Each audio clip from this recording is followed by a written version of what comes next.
Hey everybody, it's Harry from Step Daddy BBQ, the YouTube channel that teaches you how to master barbecue so you can spread barbecue love. There's a very special barbecue restaurant in Lexington, Texas called Snow's Barbecue. You may have heard of it. They are only open on Saturdays, just once a week. Lines start at 5 a.m. and by the time they open at 8 a.m. there is a long line and all the meat is sold out in just a couple of hours. I have actually tried to eat at that restaurant 3 times over the years and failed. The famed pitmaster Tootsie Thomanus and the owner Kerry are the ones who run that restaurant once a week because Tootsie is actually a custodian manager in the school system, and Kerry, the owner, works in real estate and also works in the energy industry. So every Saturday they open their restaurants in Lexington, Texas. Lexington is about an hour east of Austin. So to give you an idea where that is, I have tried 3 times to eat there because that restaurant was voted first best restaurant among 50 in the prestigious Texas Monthly magazine twice in a row. And these rankings come out every 4 years or so. So what's a pitmaster who is being spurned 3 times to go to eat at Tootsie's place gonna have to do? I'm just gonna have to cook some Texas style Tootsie barbecue in my backyard in Los Angeles because it's about 1,500-mile drive, probably 24 hours to get to Lexington, Texas. So the next best thing I can do is pay homage to Tootsie and Kerry and all the crew at Snow's Barbecue and create a little bit of Snow's Barbecue magic in my backyard in California using some of Tootsie's techniques and tips, using her special mop with vinegar and butter and onion, and cook it using good old Texas style post oak wood.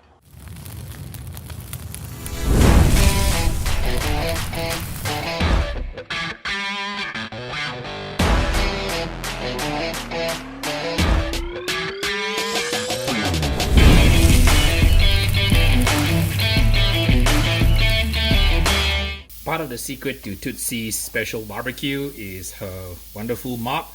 I'm gonna recreate it here. We're gonna saute 1 onion until it's translucent, and we'll add another 5 ingredients for a 6-ingredient mop, which we're gonna show you here.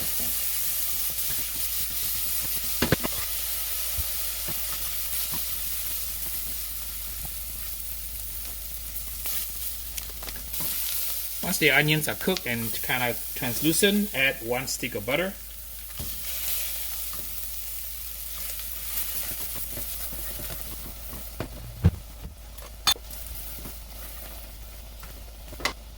After the butter has melted, add about a half cup of vinegar. White vinegar is fine.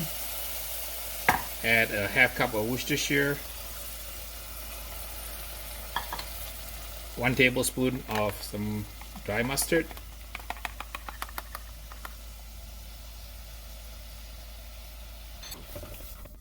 Bring up to a simmer. Let's now add 2 cups of water to the onion, 1 stick of butter, half cup Worcestershire, half cup of vinegar, and 1 tablespoon of dry mustard. And that completes the mop. Make as much as you need to cook, and it's gonna be a wonderful mop on a bunch of different things, including brisket, chicken, some pork steak, as well as some good old-fashioned spare ribs. Many of you who have seen my 300 videos, including 40 plus brisket videos, how to cook brisket, you see me trim brisket many different ways. Today I'm going to show you guys sort of the simplest way, which is sort of a backyard / restaurant trim, where you're trimming for yield. This is not going to be a competition trim because we're going to try to cook it and emulate what Tootsie would be trimming in her Snow's Barbecue restaurant. Very important thing is you want to make sure that you remove the packaging and do not wash your brisket. Just toss it in the trash, the packaging, because it's got a lot of toxins in it. If you are wondering why I never wash my meat, please check out the links in the video description, where I show you some of the USDA links that describe why it's not a good idea to wash your brisket in the sink. This is the liquid called the purge in the cryovac bag, and this is not very toxic, so you want to get rid of this very carefully in the trash. Go ahead and towel dry your brisket. This one is a 22-pound prime brisket, and I was lucky to find it at Costco because with the COVID pandemic, it's been really hard to find prime grade briskets in Los Angeles. But when I cook briskets, it's nice to be able to get the highest grade that you can find. We're gonna do a very light trim on this brisket and not worry about trying to trim it competition style like you've seen in my many brisket style videos. We're gonna cook it true to Texas style. As Tootsie only uses kosher salt and black pepper, coarse grain, and we can do just that. Here's the brisket. This is a prime grade brisket. I told you guys many times in the USA, there's 7 grades of brisket. The one that you're familiar with is called prime, choice, and select, and there's actually 5 grades underneath that, such as utility, canner, cutter, and so on, but you don't worry about those. If you're wondering what knife I'm using a boning knife. This is a Dal Strong Shogun series boning knife. It's actually super duper sharp. If you're interested in these kinds of knives, please go ahead and check out my Amazon store link in the video description. What I'm going to do now is trim off some of the surface fat. That's the silver skin sitting on top here to get at the fascia. So I'm going to trim some of this fat off because the rub is not going to be able to adhere to the meat if the fat and the silver skin is in place. For those of you who ask me what is the silver skin, it's just that little kind of white membrane or translucent membrane that sits between this part and the meat. So you can see, let me see if I can pull the camera closer. For those who are asking what fascia is, that's kind of like the fascia. The white part here, you can see the meat here and the fascia, and then the fat sits on top of the fascia, which is kind of like the membrane. And you also have fascia in your human body. On your briskets, you're gonna see a little bit of discoloration here. There is nothing wrong with the meat. This is because when the carcass was fabricated at the production plant, they rinse it down with very hot water. And some of the hot water sometimes scalds the meat. You can leave it on if you like, but I like to trim it off. Here's the scalded side, and here is the meat side. As I'm trimming, you want to put your hand underneath the brisket to bow it a little bit so it's easier to trim off the fat rather than trimming it while it's flat. If you have a little bit of fascia left, don't worry too much about it. You just want to get enough of the fat off so that when you put your salt and pepper on, the seasonings will be able to touch the meat.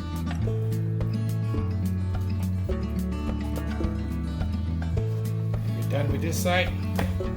On the fat cap side, you don't need to trim too much. You want to just remove any kind of excess fat because some of these kinds of briskets, the fat cap is really thick. It could be up to an inch, sometimes an inch and a quarter thick. I like to take it down a little bit to about a ½ inch or a quarter inch if I can. Remember, all this fat will drip in your pit, and if you're the person cleaning out your own pit, the less oil that's going to be dripping is going to be better. You only need a very thin layer of fat to protect it from the fire. I'm going to be cooking this not in an offset because I do not have an offset. Tootsie cooks her barbecue in these kinds of pits that are 36 inches tall. And these are known as what we call direct heat pits, where she burns down post oak wood, takes the embers, and then puts it at the bottom of the pit. And I heard that these pits were custom built for her, and Carrie, the owner, built it to her specification because she wanted it to be exactly 30 inches high. Since they have so many customers, they've also had to put in 2 ginormous offset smokers. And for some of my friends who have been there, I spoke to my buddy James Pavia from Amen and Clayman Barbecue. He actually went and shot an episode of him tasting Snow's barbecue. And he tells me that they have 2 ginormous offset pits. So they use offset as well as a direct heat pit about 30 inches high. And if you want to go to eat at Snow's, you have to hurry because lines start at 5 a.m. and they're literally sold out in a couple of hours. They start the whole cooking process on Friday night, which is kind of something I'm going to replicate because coincidentally it's Saturday night, and they kind of get the meat on around 8 p.m. So guess what time is it now? It's a Friday after work, and I'm trimming meat. I've set up the pit to burn post oak with some charcoal, and that's the closest thing I can get to an offset because I don't have an offset smoker, nor do I have a direct fire pit that's 30 inches high. Because I live in SoCal, we're having crazy fires right now. There's approximately 500 fires burning. So, you know, the fire department doesn't appreciate people having open fires in their backyard. So you're not allowed to do that. Okay, so that's about the trim I'm going to be doing on the back here. I'm feeling the fat here. Whenever it feels hard and thick, I like to trim it off more. You don't want to trim too much because you're going to have the fat protect the meat itself from drying out. We're going to cook it at a nice low and slow temperature. I'm going to be shooting for between 225 to 265-ish. I'm going to cook it for a long time. Get that beautiful Texas style bark. And then we're going to do a wrap. Now Tootsie wraps with foil. So I'm just going to follow exactly what she does. Wrap with foil. We're going to constantly baste the brisket using the mop we made to keep it nice and moist. We're going to stay true to tradition to Tootsie and do the good old Texas style rub. Have half salt and half black pepper. On my other videos, you see me do my little riff of Texas style rub. But this one, we're gonna stay true to Tootsie. So no white pepper, no celery seeds. We're gonna follow exactly her recipe, which is half and half here. So to help the rub stick better, I'm just gonna put a little bit of mustard to create a tacky surface.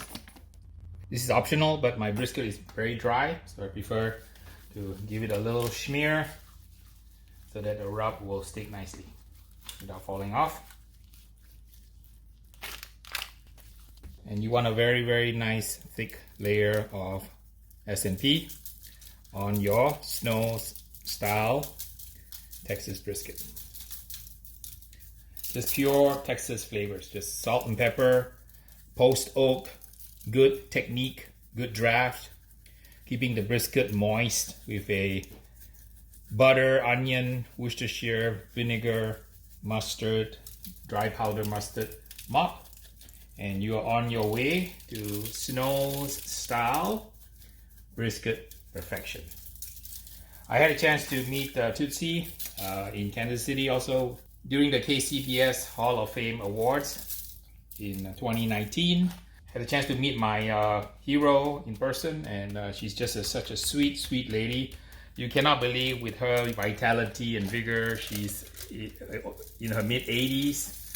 I wish I would be half as energetic as her if I live to be 85. And she does this every Friday and Saturday night after putting in long hours working as a custodian manager in the school district near Lexington, Texas. I like to lay on the rub very thick because this is a 22-pound brisket. It's going to take a lot of seasoning, a lot of love, slow cooking to tease that wonderful post oak Texas style brisket flavor out of this prime brisket.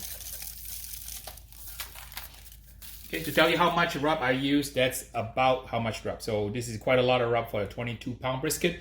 When you're at home, please adjust your rub quantity accordingly. I'm going to show you guys how thick this rub is close up so you can see.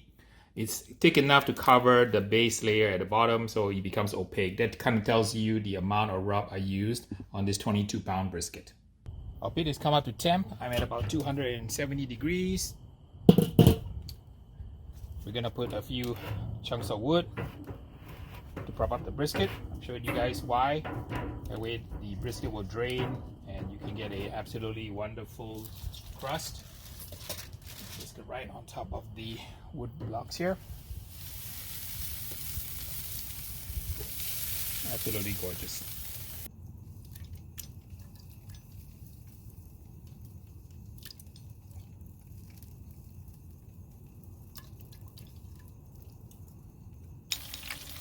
Give it a nice mop. keep it moist.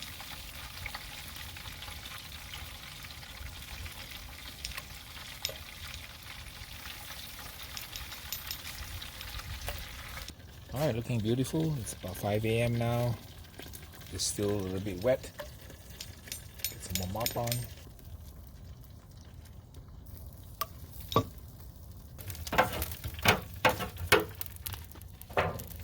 Alright, it's been about 11 hours. It's almost there.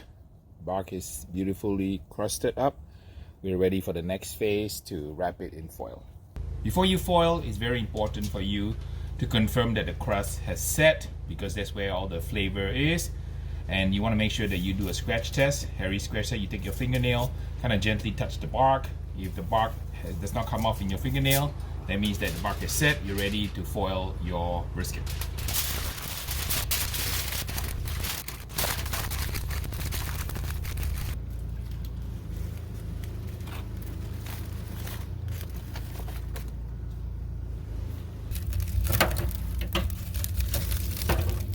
Alright, let's check out brisket for doneness. All we need is a bamboo skewer. You poke it right in the middle here, push it in, and it's very, very hard, so it's not ready to give yet. You only want to poke right in the middle where the flat is. The point is over here. You don't really need to poke the point, because when the flat is done, the point is always done. So no need to poke the point, always poke just the flat.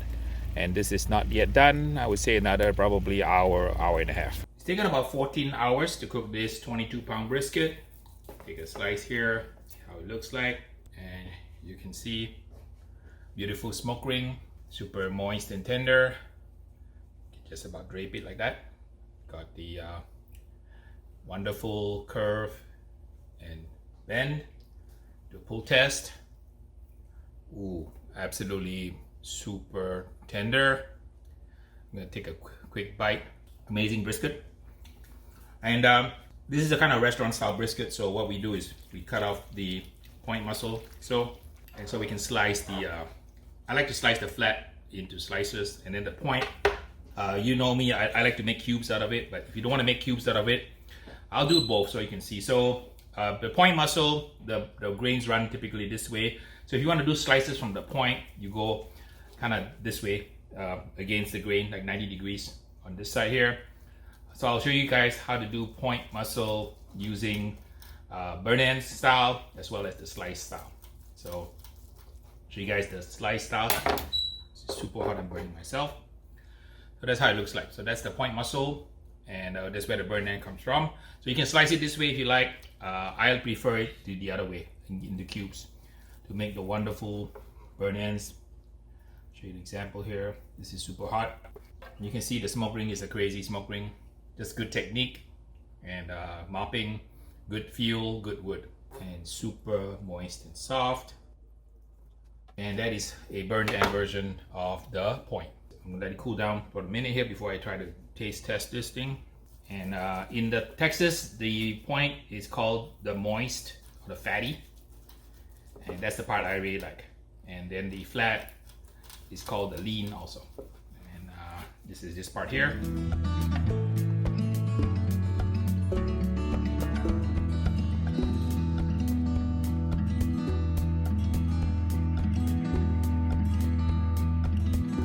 After a 14-hour cook, at long last, I get to try this amazingly moist and beautiful Tootsie style barbecue brisket.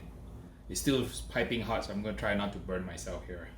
And you can see from here, absolutely beautiful brisket. And smoky, salty, peppery. All of the hallmarks of a Texas style brisket. I'm gonna eat some of the point here. The burn end I cut up.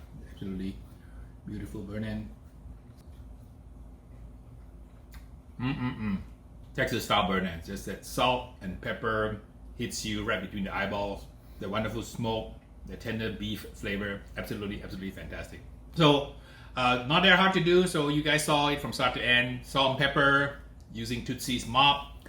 Good fire management. Running about 250-ish all night long using Tootsie's mop and all that wonderful Texas barbecue magic happens on your brisket. So not rocket science. I hope you guys will try my recipe and then cook it at home.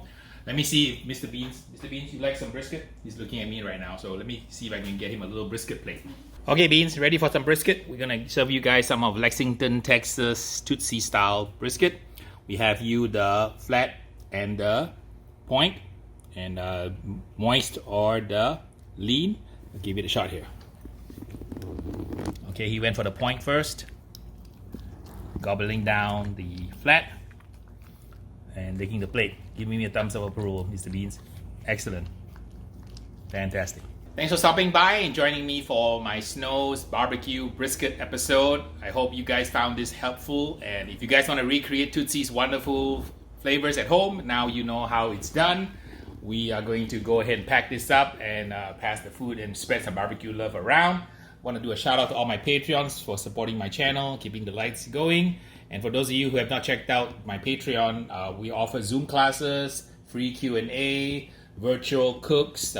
We do tailgates and a whole bunch of fun stuff, including Q&A and tech support. So please go ahead and check me out on patreon.com/Harry Soo. We'll see you guys in the next video.